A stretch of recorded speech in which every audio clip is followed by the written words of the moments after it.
Hello, bienvenue dans ce nouvel épisode où aujourd'hui on va aller prendre le temps de parler de la relation de couple amoureuse. Et si tu es célibataire, eh bien prends le temps vraiment d'écouter cet épisode parce que je pense que ça pourrait te lever plein de tabous sur une notion qui est le conflit dans les relations.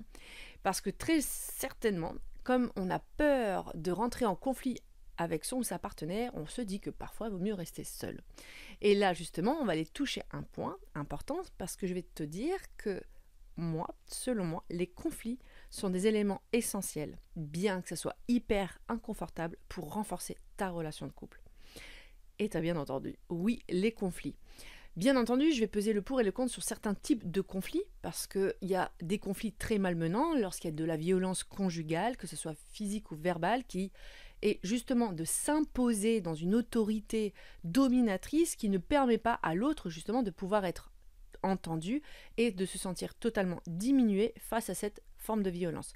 Là, je parle des conflits plutôt du quotidien qui vont amener à justement se sentir en désaccord, certes, et qui peuvent conduire à ce sentiment, on est trop différents, donc en vérité, possiblement ça veut dire qu'on n'est pas compatible. Et moi, je parle plutôt de ce genre de conflit.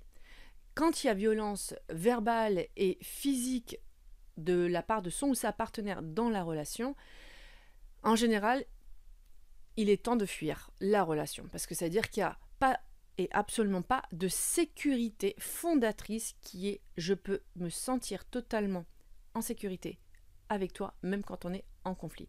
Et ça, c'est pas du tout ok. Là, ça va être plutôt du coup ces conflits du quotidien qui se génèrent, ces incompréhensions qui vont amener cette sensation d'éloignement, de frustration dans la relation parce qu'on n'arrive pas à naviguer dedans. Et qui va à la longue, comme je te l'ai dit, te donner cette sensation d'incompatibilité dans la relation. Mais en vérité, si on commence à décortiquer juste ce préambule sur pourquoi le conflit, c'est réparateur pour le couple, c'est parce que c'est ta relation, toi, avec le conflit. La dispute. Qu'est-ce que ça éveille et réveille en toi? Et qui fait que quand on va la vivre avec l'autre, ça va nous amener à des moments forts de notre vie, potentiellement l'enfance et l'adolescence, où on a vu des situations conflictuelles, très malmenées, et qui nous amènent à de vieux ressentiments au sujet du conflit.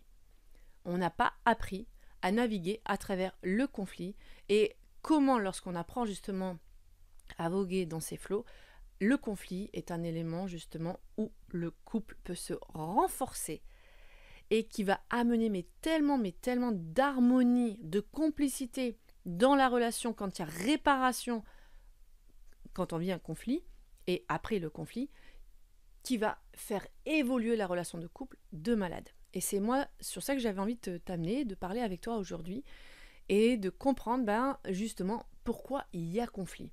Et qu'est-ce qui fait que le conflit soit perdure ou on va le mettre et on va le jeter un peu sous le tapis, puis boum, on va retrébucher sur ce petit tamas qui est sous le tapis et que le conflit va revenir, c'est parce que justement, on va le négliger, le message derrière le conflit, et on va se dire on va laisser le temps passer, et où on va faire semblant que ça n'existe pas ou rejeter la faute sur l'autre pour ne pas voir une vérité d'un besoin qui n'a pas été entendu ou exprimé de la part de son ou sa partenaire ou de soi-même à son ou sa partenaire. Et pourquoi il est important d'amener ce sujet, c'est comme je te l'ai dit, c'est parce que c'est une clé essentielle, le conflit, pour pouvoir évoluer dans la relation, évoluer avec soi-même, à travers l'autre, à travers le conflit, et que ça peut être qu'un vecteur d'épanouissement. Et moi, j'en vois dans mon cabinet des couples où lorsqu'ils viennent me voir, ils viennent avec une problématique, souvent liée à l'intimité sexuelle, puisque c'est mon job, je dirais c'est mon titre phare, sexothérapeute, et que lorsqu'ils viennent, ils vont m'exposer leur problématique, ils vont la polir, ils vont rester bien surtout bon rapport, puis quand on commence à avoir des séances et des séances, on va soulever des problématiques qui sont en général, parce que là, lorsqu'il y a éloignement d'intimité physique, sexuelle, c'est parce qu'il y a une non-compréhension des besoins et des attentes de l'un et de l'autre dans l'intimité avant tout émotionnelle et bien entendu aussi sexuelle et physique, donc ce qu'on appelle les langages de l'amour et les langages érotiques. Et là, ça va être hyper important de voir comment, en fait, lorsqu'on va amener un sujet qu'on a essayé de cacher sous le tapis de peur de la réaction de l'autre, ou de peur du rejet, ou de peur que l'autre ne m'aime pas si moi j'exprime un besoin, et d'être accepté aussi dans mon besoin du coup, eh bien, quand il va le pop-up, boum, ça va ressortir la réaction de l'autre. Comment elle va s'afficher devant, bien là, moi, la thérapeute, donc devant une tierce personne. En général, au départ, on va polir son comportement. On va mettre un masque social pour bien donner de l'apparence de bien réagir. Mais à un moment donné, à force de se connaître, puisque se tisse un lien aussi avec son ou sa thérapeute, eh bien, on va faire surgir son état naturel, caractériel, personnel, individuel, qui est essentiel. La manière dont la personne va réceptionner le message de l'autre dans son besoin, dans son attente à vivre ou à être dans la relation, eh bien, comment l'autre va recevoir ce message va souvent émaner une réaction émotionnelle.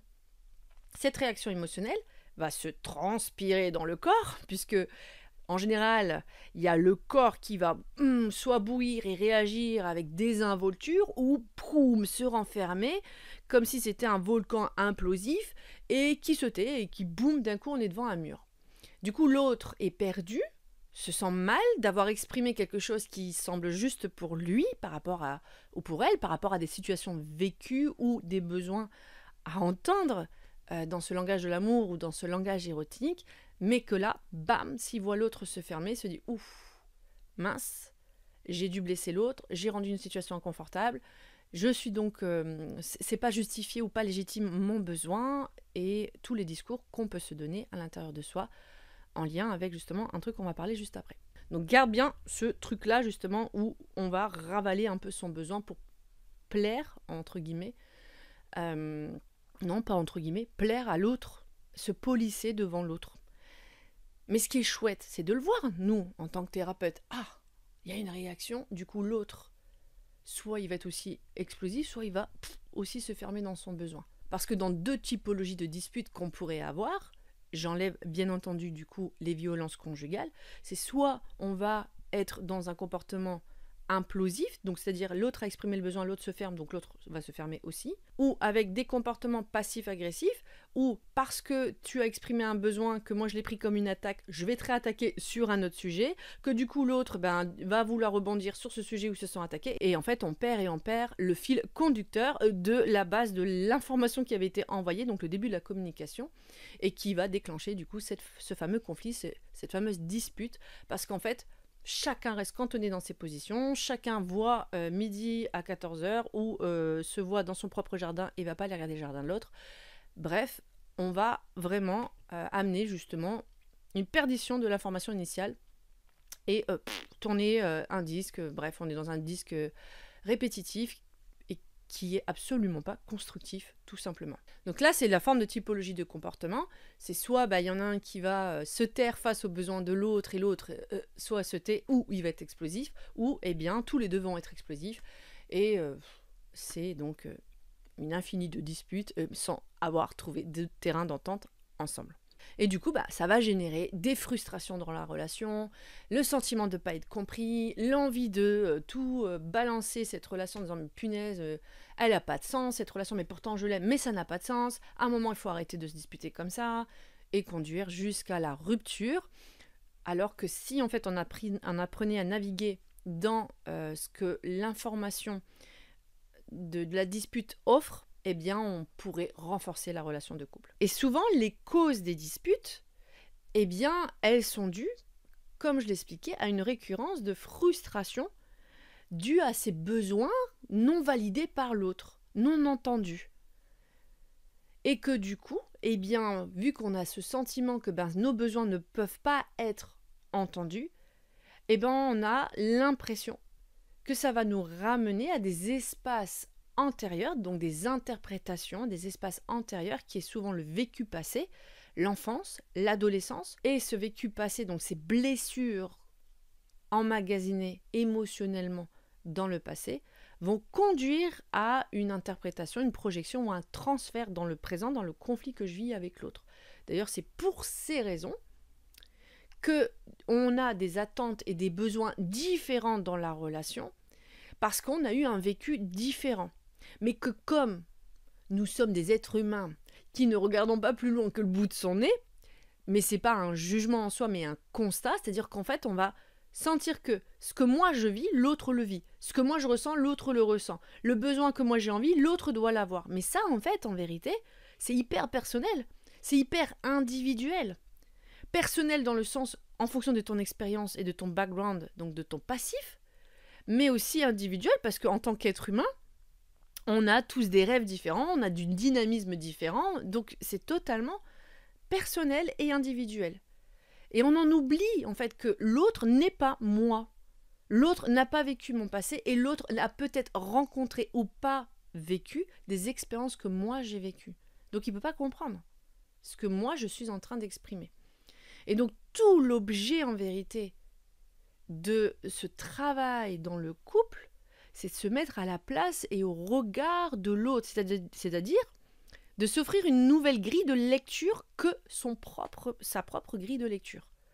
Et c'est un travail titanesque, c'est-à-dire c'est comment je peux me décentrer quand on est dans une relation, communication qui peut amener au conflit, de me décentrer moi personnellement sur ce que la personne est en train de me dire et de comprendre son message et de ne pas le prendre du coup personnellement. Ce qui est hyper complexe, hein. Ce qui est hyper complexe parce qu'on va avoir tendance, parce qu'il y a le jeu de l'amour, il y a le jeu de ce qu'on appelle des styles d'attachement, c'est là où on va en venir en second point, et c'est le fameux truc que je te disais au départ, c'est qu'en fait, quand l'autre va s'exprimer devant soi, on va le filtrer avec ce qu'on a vécu dans les premiers liens affectifs, qui a laissé une empreinte dans notre cerveau sur comment entretenir ces liens.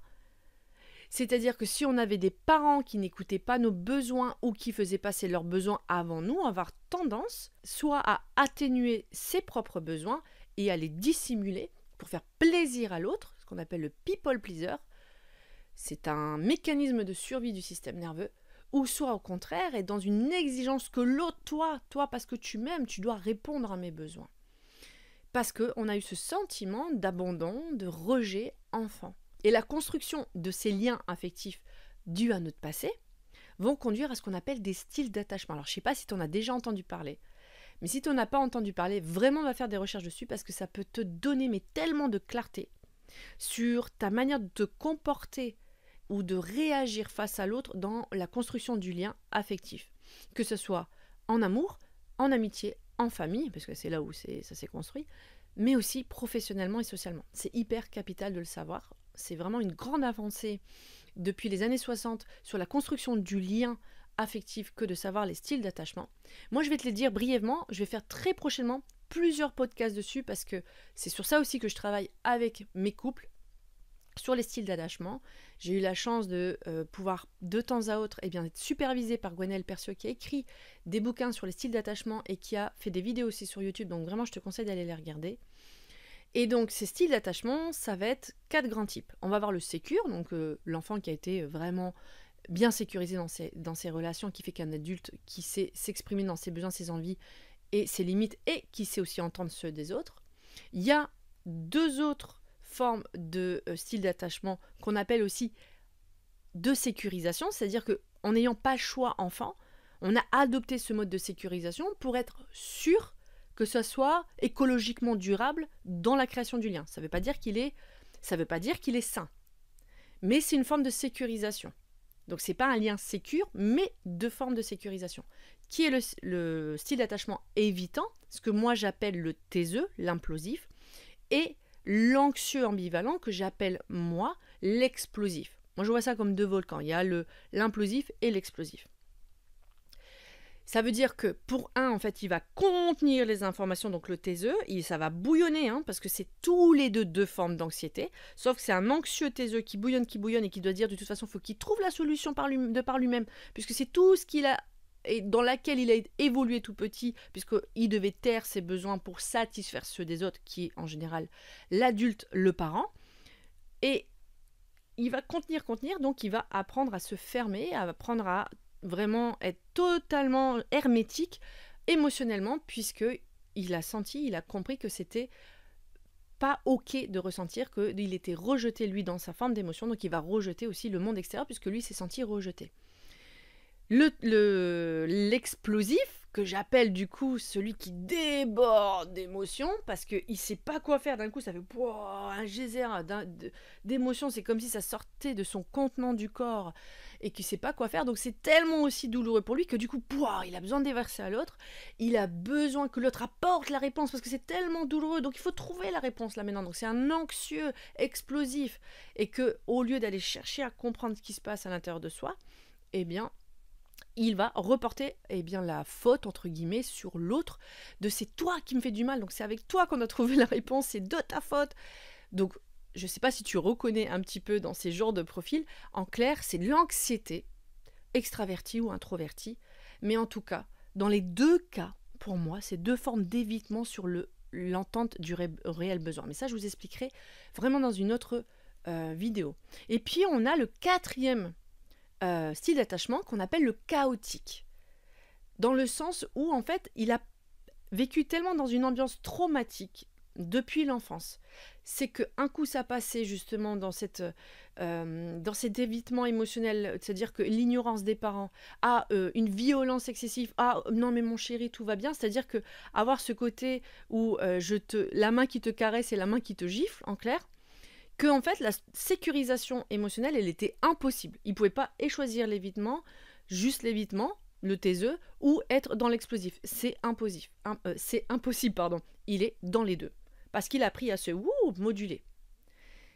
Et ça va s'amener forcément adulte. Et ce genre de comportement, ce style d'attachement, ce comportement séquentiel, je sais pas si ça veut dire, ces séquelles du passé, elles vont s'amener dans ton présent, dans la relation de couple. C'est vraiment le facteur inconscient premier dans les relations. C'est-à-dire que si j'exprime, moi, là maintenant, un besoin dans ma relation et que l'autre, il a appris qu'il n'était jamais assez, que c'était pas bien, que c'était pas comme ça qu'il devait faire, donc des reproches, il va se fermer. Mais je vous ferai un autre podcast sur ça pour vous expliquer mon profil. Mais moi, ça va être tout de suite, je suis pas assez, donc du coup, je vais vouloir me justifier et je vais reporter la faute sur l'autre. Et ça, j'en ai pris conscience. Donc ça se travaille. Et c'est en ça, en fait, que soit la relation de couple va capoter, soit la relation de couple, elle va se renforcer quand on prend conscience de ces styles d'attachement. C'est pas non plus des étiquettes qu'il faut se coller au front en disant « Ah bah oui, tu sais, moi je suis un implosif, donc c'est pour ça. Et moi je suis une explosive, donc c'est pour ça. » Non, en fait, en vérité, on a le potentiel d'être dans chacun, mais on a plutôt une plus grande stratégie que l'autre et que c'est guérissable, dans le sens c'est réversible, on peut apprendre à être des sécures. Parce que les voies de sécurisation, qui soient l'implosif ou l'explosif, et la voie de non-sécurisation qui est le chaotique, peut s'amener quand on apprend, et c'est là où je vais vous donner des astuces, communiquer ses besoins, on devient des êtres humains sécures. Et quand on apprend à écouter activement par une langue passive son ou sa partenaire ou les autres dans le lien social, on devient une personne sécure. Parce qu'en fait, on comprend que oui, il y a le jeu des projections, oui, il y a le jeu des transferts, mais on reste ancré, on reste présent sur ce qui se passe là maintenant chez l'autre, quand il exprime quelque chose ou quand moi j'exprime quelque chose, si je me dis que c'est moi qui ai envie d'exprimer un besoin, et on reste ancré et présent sur ce qui se passe là à l'intérieur, sur le moment présent, et possiblement, si on fait un beau travail en plus à l'intérieur, on peut y voir les blessures émotionnelles du passé. Et c'est en là que ça devient un vivier riche dans le couple. C'est-à-dire que quand l'autre m'exprime quelque chose, comment je peux rester centré sur l'information qu'il est en train de me donner ou elle est en train de me donner, et en plus, comprendre potentiellement l'impact que ça me donne. Comment je peux être à l'écoute pour l'autre, totalement, et dire « Waouh, j'entends ton besoin, j'avais pas vu ça, j'avais pas vu ta perspective non plus. » Et en même temps, waouh, ça me fait un couac à l'intérieur de moi. Je sens que ça me bouscule. Mais d'abord, je vais comprendre vraiment ton information. Vous voyez, c'est la communication. Ce qu'on appelle la communication non violente. Donc c'est là où, dans cette partie, je vais te donner des astuces. C'est que pour que le couple répare dans le conflit, c'est-à-dire que ça devient constructif, il faut forcément un terrain propice à l'écoute et à l'expression de ce qui se passe réellement en soi. Et le travail au préalable, c'est déjà d'aller prendre conscience de ce qui se passe en soi. C'est compliqué, surtout quand parfois on est piqué à vif. Et c'est ok. C'est-à-dire que si on a cette capacité à faire le travail au préalable, dire « Oh, il y a une situation qui m'a chiffonné avec mon chéri ou ma chérie. Il peut y avoir des situations où l'un et l'autre nous ont piqué par une réflexion, par un comportement ou une absence de comportement ou de présence, et que du coup, c'est lourd à l'intérieur de soi. On va d'abord aller comprendre profondément, donc c'est-à-dire, tiens, bing, en étant présent dans mon corps, qu'est-ce que ça a provoqué en moi? Ah, j'ai eu le sentiment de ne pas être vu et entendu par lui ou elle, ou j'ai le sentiment qu'en fait, il s'en fout de que c'est important pour moi. Ok, c'est validant et validé, mais non, à quel aspect de moi ça me ramène? Le sentiment de ne pas être assez intéressant, ou d'être trop, ou d'être pas, d'être transparent, d'être rejeté, abandonné. Donc vraiment des grosses blessures, et de pouvoir du coup exprimer à son ou sa partenaire et ça, il me semble que je l'ai expliqué lors d'une vidéo YouTube sur comment amener de la présence dans la relation pour qu'elle soit encore plus fonctionnelle, c'est de pouvoir déjà vérifier quand on veut exprimer à son ou sa partenaire une situation qui nous a agacé, angoissé, rendu anxieux, de pouvoir dire voilà, est-ce que tu es disponible pour qu'on puisse parler d'une situation? Pourquoi? Parce que vérifier la disponibilité de son ou sa partenaire permet déjà d'avoir sa réelle présence et de t'assurer que ton message va être entendu. En clair, ça veut dire oui, je suis disponible, donc là, je suis à 100% avec toi. Pas de distraction. Et donc du coup, là, on va pouvoir amener une bulle d'intimité du couple où on va pouvoir amener le sujet qui nous a chiffonné, angoissé, perturbé, inquiété, et de pouvoir du coup passer par le je, le ressenti, pas le tu. Tu as fait ça ce jour-là et du coup ça m'a provoqué ça. Non, c'est dans le je ressens. J'ai ressenti lors de cette situation, je ne sais pas si tu te rappelles, parce que on parle d'une situation que peut-être que l'autre a digérée. Il s'en souvient même pas, il savait même pas que ça allait amener cet impact. Donc, d'ailleurs, c'est pour ça que ça nous a aussi chiffonné, c'est qu'il n'y a pas une prise de conscience. Mais normal, on n'a pas la même, rappelez-vous, manière de vivre les situations en fonction de nos propres expériences passées. Donc, ça va être intéressant de dire, tu te souviens quand il s'est passé ça et ça, je l'ai vécu comme ça. Moi, je l'ai vécu comme ça. Du coup, je voulais te le partager parce que ça m'a chiffonné, ça m'a rendu triste, ou ça m'a rendu inquiète, peu importe, mais de pouvoir donner le droit d'être entendu dans son émotion, de ce que ça a provoqué. Et de pouvoir, si on a pu avoir cette extension, par justement ce travail en amont, de dire ça m'a ramené dans cette blessure, dans l'enfance. Ça m'a ramené dans un moment où en fait j'avais l'impression que moi je méritais pas d'être écoutée, ou je méritais pas d'être vue, ou que moi mes besoins ils n'avaient pas le droit d'être entendus. Donc en clair, se donner le droit de faire du lien avec une situation présente qui a ramené potentiellement à une blessure du passé, parce que du coup l'autre en face de soi, son ou sa partenaire, en écoutant ce qui s'est passé clairement, sans sentir que c'est un reproche, une réprimande directe, active, mais plutôt que c'est un constat, quelque chose de passif et d'interprétation, il va dire, l'idée c'est pas de dire oh mais non mais c'est n'importe quoi, non, c'est dire oh waouh, je suis désolée de ce que tu as vécu, je savais pas que cette situation elle allait t'amener dans ça. Je suis désolée que tu aies vécu ça comme une situation perturbante, bouleversante. Ça veut pas dire que on s'excuse de quelque chose inconscient pour soi. On est désolé que l'autre ait vécu cette situation, c'est complètement différent. Et du coup, l'autre va se sentir entendu. Ça n'empêche pas au partenaire qui va recevoir ce message de dire écoute, je suis vraiment désolée, c'était vraiment pas l'objectif pour moi et c'est involontaire de ma part que tu ressentes ça. Qu'est-ce que je peux faire pour que tu te sentes mieux là maintenant, dans ma capacité, dans ma disponibilité? Très sincèrement, potentiellement les 3/4 du temps, ça va être juste de dire écoute, est-ce que la prochaine fois tu peux faire attention, ou moi je vais venir vers toi, parce que c'est la responsabilité aussi de l'autre, de pouvoir exprimer clairement son besoin. C'est-à-dire que l'autre, la personne devant soi, elle n'est pas censée avoir tous les signaux. On est différents. Donc c'est à nous, quand on a un besoin, de vraiment exprimer clairement le besoin et en mettant parfois en action des petits décodeurs pour que l'autre puisse comprendre. Et donc de dire, écoute, la prochaine fois quand cette situation arrivera, je te ferai peut-être un petit clin d'œil, ou je te viendrai vers toi, ou on en parlera après avec beaucoup plus de clarté si je revis cette situation. Ça peut être, parfois il faut du temps de réalisation. Et ça c'est beau en fait, c'est beau parce qu'en fait on construit une relation saine, durable, écologiquement durable, parce que l'autre se sent entendu et en plus il a eu un espace où il peut sentir qu'il peut être soutenu par l'autre. Important, être soutenu. tout en mettant pour celui qui va vouloir soutenir, donner ses limites. Parce que parfois, il va dire, là, je suis désolée, je ne peux pas t'aider sur ce point-là. Est-ce que tu peux sentir que tu peux t'en sortir par toi-même? Ou est-ce que te demander à quelqu'un? Ou est-ce que je peux te donner une autre manière, un autre sens pour que tu puisses, toi, te sentir mieux? Parce qu'on a aussi nos limites dans ce qui est possible.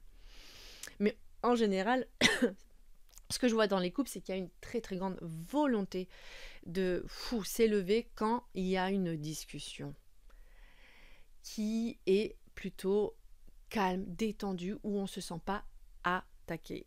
C'est ça la grande problématique, c'est que, comme je dis, le comportement passif-agressif, c'est parce qu'on se sent attaqué, jugé, et du coup, boum, là, ça emmène une bombe ou à retardement en étant taiseux, ou une bombe explosive pendant le moment et qui peut durer en plus des jours. Quand on est dans une situation où, là, on vit directement le conflit, c'est-à-dire que l'autre nous a piqué, on a une réaction immédiate par rapport à ce qui vient de se passer. C'est là où c'est un peu plus compliqué. C'est de pouvoir se dire, il se passe quelque chose, là, on est en train de vivre de l'énervement, de l'agacement vis-à-vis de l'un et de l'autre, parce que potentiellement, il vient m'attaquer sur mon terrain, donc moi, je vais venir leur attaquer sur son terrain, de différentes manières, en me taisant complètement ou en étant agressif, passivement ou activement. Ce qui va être intéressant, c'est de pouvoir se dire, waouh, on est en train de se faire enguirlander là. On est en train de créer une punaise de pelote de laine qui va faire qu'en fait, on va rien résoudre. Donc, en fait, c'est de faire appel à son sécure intérieur. Parce qu'on l'a tous, même si on a des stratégies de sécurisation dans le style d'attachement, on a la présence de soi. On a l'observation de soi et on a la guérisseuse de soi à l'intérieur de soi. Donc, ça demande la prise de conscience. De dire, waouh, attends, stop là, tu vois, regarde. On va loin, on va trop loin et du coup, je pense que je m'échappe, je pense que j'entends pas ton message et je pense que tu n'entends pas mon message. Soit on se calme tous les deux et on essaie d'avoir une discussion là constructive, soit si c'est pas possible parce qu'on a une bombe à retardement ou une bombe explosive là à l'intérieur de soi, ce que je te propose de faire, c'est qu'on prenne le temps de se calmer et qu'on reprenne la discussion dans quelques heures si toi tu es ok, ou demain ou après-demain. On dit souvent qu'une colère, il faut 72 heures pour qu'elle soit décantée, digérée et je dirais surtout mise en lumière, prise de conscience pour pouvoir être complètement assimilée. Faire appel à son intelligence émotionnelle. C'est-à-dire que n'oublions pas qu'on s'aime. Je suis peut-être en colère avec toi, mais je t'aime. Mais je ne comprends pas une situation, j'ai besoin d'avoir de la clarté. Soit on la trouve ensemble dans l'instant T si on a la disponibilité émotionnelle tous les deux et cognitive, parce que souvent c'est des énergies drainantes quand on est dans le conflit, ou soit viens, on prend le temps. On prend le temps de digérer ce qui se passe, réfléchir de chacun de notre côté pour mieux revenir. Et là, le conflit devient intéressant, puisque effectivement, la relation conflictuelle nous fait prendre conscience qu'on est en train d'être dépassé par soi, lié par nos facteurs inconscients de blessures du passé et de style d'attachement qui est dû à ces blessures du passé, qui nous conduit justement à des réactions ou à un état passivité. Ça, c'est grandiose de pouvoir grandir dans ce terrain d'expérience dans le couple quand on comprend les facteurs inconscients relationnels qui sont sous-jacents. C'est ça qui est important de comprendre, c'est sous-jacent. C'est pas en général le conflit en lui-même. C'est la répercussion que ça a dû à des interprétations ou dû à des récurrences répétitives de bouleversements dans les liens affectifs dans le passé. Et c'est chouette de pouvoir grandir dans ça, parce que on va apprendre, surtout pour quelqu'un qui a appris à faire taire ses besoins, à pouvoir s'exprimer dans ses besoins là où il n'a jamais eu le droit et l'occasion. Et c'est beau de pouvoir dire « je peux être entendu dans mes besoins ». On peut prendre note et ça ne fait pas peur de s'exprimer. Je peux du coup me sécuriser dans l'être que je suis plus obligée de porter autant de masques sociaux. Et de même pour quelqu'un qui est explosif. C'est d'apprendre à s'écouter soi pour vraiment aller en profondeur de ce qu'on ressent et de pouvoir dire « oh waouh, en vérité c'est toutes ces blessures, cette peur d'abandon qui me prennent et qui me sautent à la gorge et qui fait que j'ai tellement peur que tu me quittes, que je veux qu'on trouve une solution là maintenant, là où je dois apprendre à m'apaiser, à relationner avec mes émotions pour mieux m'exprimer vis-à-vis de toi. » Et là, je peux vous assurer qu'on est dans un vraiment vivier incroyable à travers justement ce que les conflits peuvent amener, parce que ça va renforcer votre relation de couple en y amenant l'intelligence de l'amour relationnel qu'on veut donner dans sa relation et l'intelligence pour soi dans la manière dont on veut relationner là où il y a eu des espaces qui n'ont pas eu le droit d'exister. Et moi, je suis une fervente croyante que le couple est un réseau de cognitif et affectif réparateur de fou. Et en ça, j'ai confiance au couple et j'ai confiance du coup en toi, si tu es en relation ou pas encore, d'avoir cette capacité d'aller jusqu'à être dans cette réparation autant avec l'autre qu'avec toi-même. Parce que si ça va avec l'autre, c'est parce que tu vas bien avec toi, sans te dissimuler, sans te cacher dans tes besoins, tes envies, tes limites. Et c'est ça qui est hyper, hyper chouette.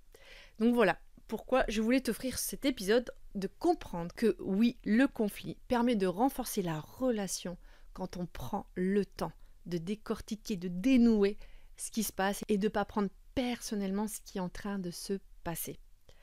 De prendre ce qu'on appelle la hauteur. Compliqué, ça demande des semaines d'expérience, des années, peut-être. Mais en tout cas, on est vers la voie. Et c'est ok s'il y a des loupés, c'est ok s'il y a des redémarrages, tant qu'on offre de la communication active dans notre relation non violente, dans notre relation et avec soi-même. Donc voilà pour cet épisode, j'étais hyper ravie de te le présenter. Je vais sûrement, de toute façon, c'est même sûr, décortiquer encore plus bien les facteurs inconscients du couple qui fait qu'on rentre en conflit, parce que tu vas voir que c'est hyper important de comprendre ces facteurs inconscients et faire des bis repetita, c'est-à-dire que je vais sûrement reprendre et encore des notions vues, parce que pour l'ancrer dans le système nerveux, pour comprendre que tu peux avoir foi et confiance sur les conflits quand tu amènes justement cette intelligence d'être humain qui veut partager avec un autre être humain de l'amour, qui veut partager du respect, de la considération, de l'authenticité, de la connexion, de la profondeur, et que pour amener justement ce qui crée ce qu'on appelle cette osmose relationnelle, ça demande forcément de passer par des choses où on va être en désaccord, parce que nous sommes deux êtres humains complètement différents, avec un passé différent et une identité différente.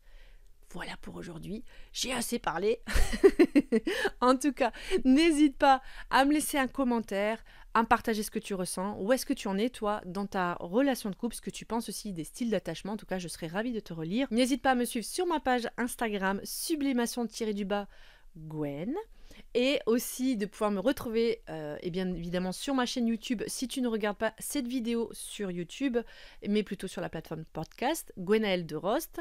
Et bien entendu, moi, je suis là pour t'offrir encore beaucoup plus d'astuces, donc n'hésite pas à me contacter. Et en attendant, n'oublie pas de prendre soin de toi.